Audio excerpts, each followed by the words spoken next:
kami dari Universitas 17 Agustus 1945 Surabaya, Fakultas Ilmu Sosial dan Ilmu Politik dari Prodi Administrasi Bisnis.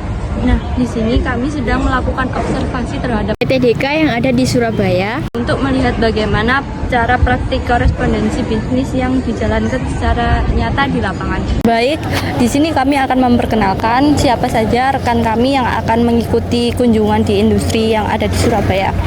Perkenalkan, saya Febiola Trisasabila dengan NIM 11223022. Dan saya Elza Yuniasti dengan NIM 1122300082. Dan saya Reza Zahra dengan NIM 1122300118. Yuk ikuti perjalanan kami observasi PTDK. Korespondensi dalam dunia bisnis adalah pertukaran pesan resmi antara pihak-pihak yang terlibat dalam sebuah proses bisnis, baik secara fisik maupun digital. Hal ini meliputi surat menyurat, email, memo, dan laporan. Kegiatan ini dilaksanakan pada Rabu 21 Mei 2025. Saya harap kalian bisa mengamati secara kritis bagaimana teori korespondensi yang kita pelajari di kelas dapat diterapkan dalam realita dunia industri. Kami berkunjung ke PTDK, perusahaan yang bergerak di bidang distributor, pemasok makanan dan minuman, berlokasi di pusat kota Surabaya. Tujuan utama dari observasi ini adalah untuk melihat langsung bagaimana proses komunikasi tertulis dikelola secara profesional. Di era digital seperti sekarang, korespondensi yang efektif adalah kunci untuk membangun citra dan hubungan bisnis yang kuat. Maka dari itu, pentingnya bagi kami untuk belajar langsung dari sumbernya. Dari PT di sini itu apa jenis korespondensi yang paling sering digunakan di perusahaan ini, Kak? Mas, jadi misalnya mungkin bisa surat menyurat itu melalui email atau memo atau yang lainnya. Kalau surat menyurat di sini lewat logistik. Jadi kirimnya ya manual, kayak lewat pos. Itu untuk di PT lainnya begitu ya? Iya, dari cabang-cabang lainnya. Lalu siapa saja yang bertanggung jawab atas proses pembuatan dan pengiriman surat resmi di perusahaan ini, Mas? Maksudnya bertanggung jawab? Yang atas prosesnya surat menyurat itu tadi gitu. Bagian apa kalau boleh tahu? Oh, dari si pengirim, ya kan? Iya. Nanti info ke yang penerima. Di sini yang menerima pertama kan dari satpam. Baru nanti naik ke operator. Habis ke operator nanti dibagikan kan yang bersangkutan. Jadi lewat kotak pos gitu ya? Iya, ada di situ ada disediakan kotak pos. Siapa yang biasanya dihubungi melalui surat atau email resmi, misalnya dari klien, vendor, atau pemerintah gitu yang berhubungan dengan perusahaan ini? Sejauh ini sih pertama kali yang dihubungi itu saya, saya kan. Terus nanti suratnya ini sudah masuk belum gitu kan? Sudah saya terima, saya serahkan yang bersangkutan gitu. Jadi intinya dari si pengirim itu kalau misalkan suratnya belum datang 2 hari 3 hari, itu biasanya langsung WhatsApp ke saya pas sudah diterima atau belum. Jadi dari pihak sana menawari ke sini gitu? Iya. Kalau mungkin pihak sininya yang menawari dari luar itu mungkin ada tidak ya? Berhubung sini kan kantor pusat ya, bisa dibilang kantor pusat. Jadi di sini hanya menerima aja. Jarang sih kalau misalkan kita ngirim balik itu jarang. Karena kita kan di sini kan memang kantor pusat. Jadi kayak klaim-klaiman, terus penagihan apa kan akhirnya ke sini. Jarang kita ngirim ke orang-orang lain. Biasanya itu dalam surat menyurat di perusahaan ini itu bekerja sendiri atau dalam tim biasanya, atau masnya sendiri atau ada rekannya? Kebetulan di sini saya sendiri. Jadi dari bagian mana, misalkan dari pembukuan, dari operational manager mau ngirim surat ke ke seseorang atau ke distributor cabang kita ya, itu melalui saya dulu. Jadi untuk mengurus-urus resinya itu tadi. Masnya sendiri berarti ya? Iya. Kapan biasanya Mas harus merespon surat atau email? Apakah ada deadline atau standar waktu respon tersebut? Kita tiap hari Mbak, jadi kalau ada surat langsung kita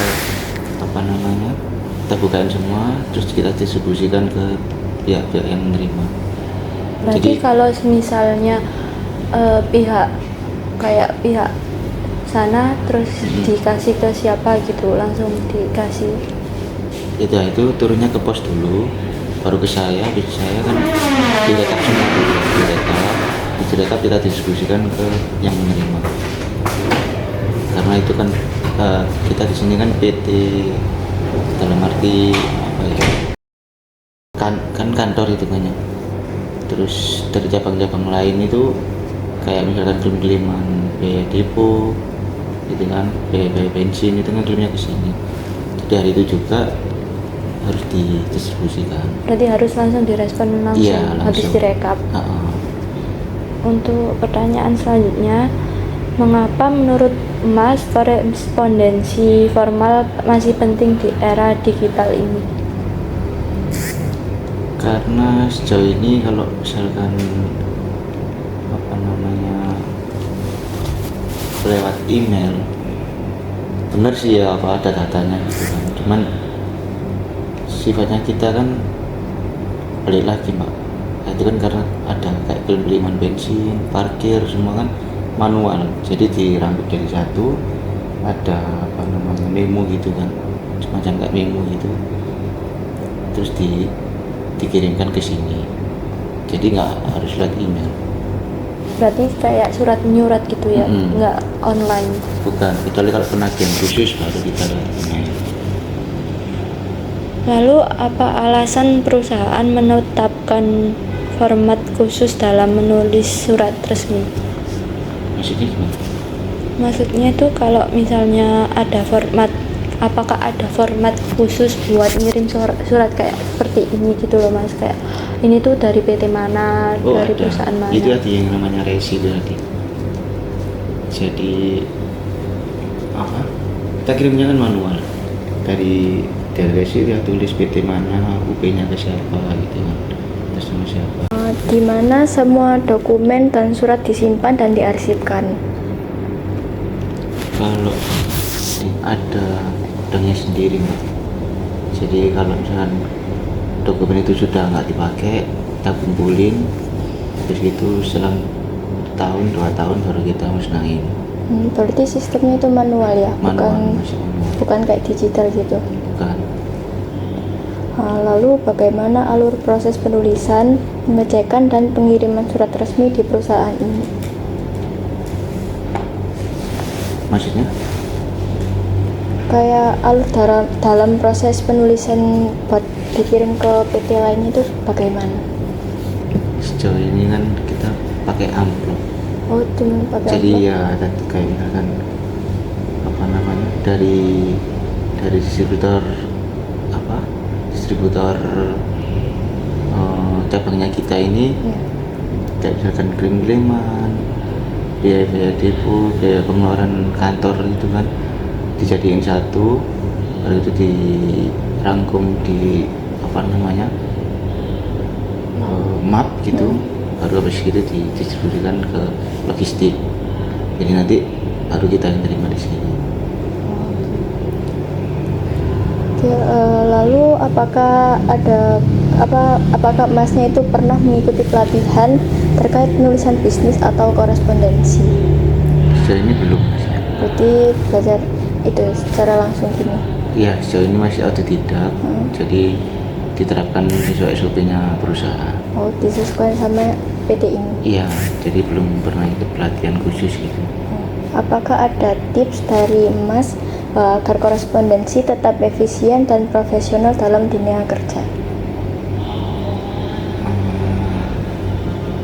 Itu tadi harus meningkatkan komunikasi antara si pengirim sama penerima. Oh, jadi terus harus saling menjaga komunikasinya? Iya benar. Terus gitu jangan sampai ya jangan sampai miskom gitu kan. Terus kita tulis rekap-rekapannya juga. Jadi kalau ada surat yang ya jaga-jaga ya, kalau surat itu nggak nyampe atau hilang kan masih ada rekapannya juga, ada resinya juga. Berarti harus ada transparansi juga ya? Ya benar, harus terbuka sih. Observasi ini kami belajar bahwa praktik korespondensi yang baik membutuhkan ketelitian, standar komunikasi yang jelas, dan adaptasi terhadap teknologi.